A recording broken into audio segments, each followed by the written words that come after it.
Salut tout le monde, j'espère que vous allez bien et que votre semaine commence bien. De mon côté, je vous ai concocté un petit top 3 qui va vous faire plaisir. Allez, c'est parti.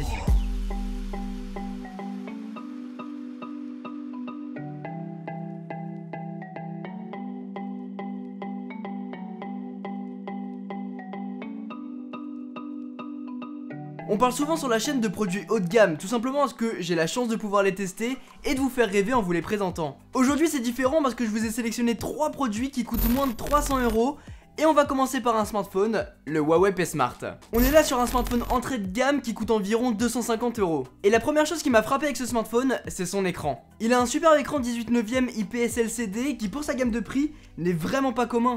On a de bons contrastes, les couleurs sont bien gérées, il a un écran de 5,65 pouces, il est super grand. Et pour jouer au jeu ou bien regarder des vidéos, c'est vraiment un plaisir. Le Huawei P Smart tient aussi super bien en main, regardez ça. Tout comme le Galaxy S8, il a un grand écran mais un form factor vraiment petit. Et pour le manipuler à une main, c'est super plaisant. Et puis il est aussi entièrement fait en aluminium et pour un smartphone entrée de gamme, c'est plutôt rare. Au dos, il a un double capteur de 13 mégapixels permettant de faire des flous d'arrière-plan. Tout à fait entre nous, la qualité n'est pas super bonne, mais considérez son prix, ça peut se comprendre. Après, j'ai pas testé beaucoup de smartphones entrée de gamme, donc ça biaise un petit peu mon jugement. Surtout que le seul que je crois avoir testé, c'est le Wiley Fox, et la qualité de photo n'est pas très bonne non plus. Juste en dessous, il a un capteur d'empreinte digitale et il fonctionne super bien. Regardez, je pose mon doigt dessus, il se déverrouille direct. Rien à dire là-dessus. Petite chose à noter, il tourne sous Android 8.0 Oreo. Voilà, pour les techos, si vous voulez savoir. Et puis il a une batterie de 3000 mAh. Vous allez globalement pouvoir tenir une journée et demie avec. En tout cas, j'étais dans ces eaux-là ces derniers jours. On est donc sur un smartphone qui coûte 250 € avec un écran 18/9 qui est superbe, un double capteur photo, un capteur d'empreinte digitale, un unibody en aluminium et qui est noir pour ma version et je trouve vraiment super sympa. Et à l'intérieur on a aussi un double slot carte SIM pour mettre soit 2 cartes SIM, soit une carte SIM et une carte micro SD. De mon côté, ce qui me déplaît vraiment, c'est la qualité photo qui de mon côté n'est pas exploitable pour pouvoir l'utiliser, envoyer des photos à mes proches, mettre des photos pour vous sur les réseaux sociaux, c'est un petit peu dommage.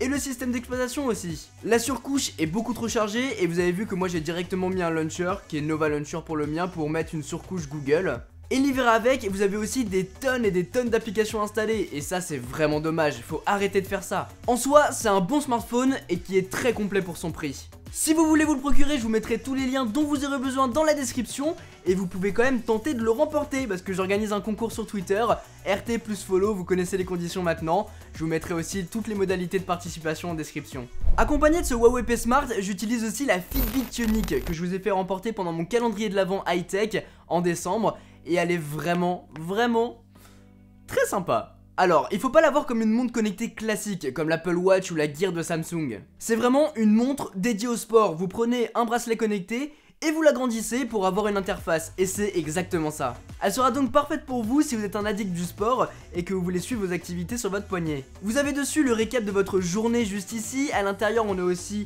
du coup la musique, on peut mettre de la musique directement sur la montre, y connecter un casque Bluetooth et sortir courir sans son smartphone. Vous avez bien sûr des activités comme le running, le vélo ou la natation. Et dessus, et c'est ce qui est le plus important, vous avez un coach personnalisé qui va vous soumettre des entraînements et franchement c'est vraiment cool. Par exemple, si je descends en bas, je vais sur Treasure Chest. Et ici, je le démarre et je peux voir l'ensemble des activités qu'il me demande à faire. Et vous allez même pouvoir payer avec la montre grâce à la puce NFC intégrée. Vous avez juste à mettre votre carte bancaire dans l'application Fitbit et le tour est joué. En parlant de l'application, elle est disponible sur iOS et sur Android, du coup il n'y a aucun souci de compatibilité avec ces deux systèmes d'exploitation. Après, comme je vous ai dit, c'est vraiment pas une montre connectée à proprement parler. Vous n'allez pas pouvoir installer des applications tierces dessus par exemple. Je vous avoue que le système est assez fermé, la personnalisation l'est aussi, mais on peut quand même changer de cadran et en installer des nouveaux. Là par exemple j'ai mis celui de Star Trek. Il est plutôt pas mal et assez complet. Côté design, c'est du plastique et de l'aluminium dans un format carré.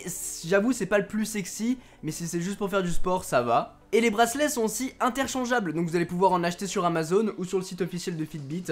Vous avez juste à appuyer, bam, les sortir et le tour est joué.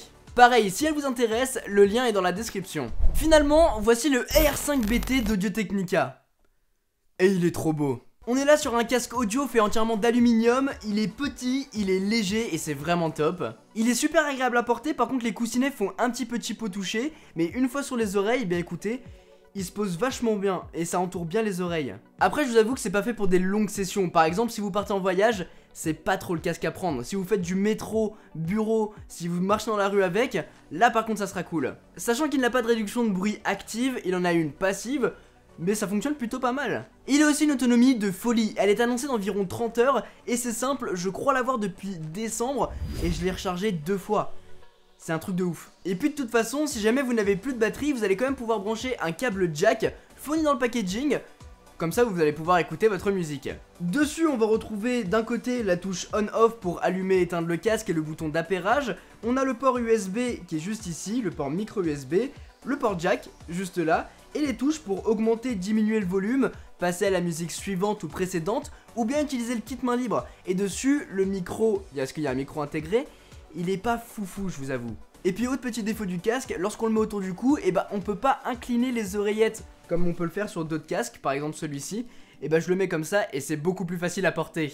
La qualité du son, elle, parce que c'est le plus important sur un casque audio quand même, et bah elle est digne de Audio Technica. Je vais pas trop pouvoir rentrer dans les détails parce que je m'y connais pas assez. De toute façon le meilleur moyen de vous faire un avis sur un casque c'est d'aller l'essayer à la Fnac ou dans une boutique spécialisée. Et de mon côté, je trouve la qualité excellente. Globalement le rendu est homogène et fonctionne avec n'importe quel type de musique. En tout cas, avec ce que j'ai pu tester, le rendu était vraiment cool. Quoi qu'il en soit, pour moins de 200 €, je trouve qu'il est vraiment excellent. Et my god, regardez comment il est stylé en rouge. Ah oui aussi, petite chose, le cliquetis. Quand on ouvre le casque, écoutez. C'est tellement satisfaisant, je pourrais faire ça toute la journée comme un psychopathe. C'est génial, j'adore ce bruit. Voilà les amis pour cette vidéo, j'espère vraiment qu'elle vous a plu. N'hésitez pas à me dire dans les commentaires ce que vous pensez de ces produits que vous retrouverez en lien dans la description. Et n'hésitez pas à me partager sur Twitter ou en commentaire des produits que vous voudriez que je présente dans un futur top 3 par exemple. Et puis n'oubliez pas le concours sur Twitter pour gagner un Huawei P Smart. Il est vraiment cool. Sur ce, vous connaissez la chanson, c'était Quentin, passez tous une très bonne journée. Tchou. Oh la vache, il était puissant celui-là.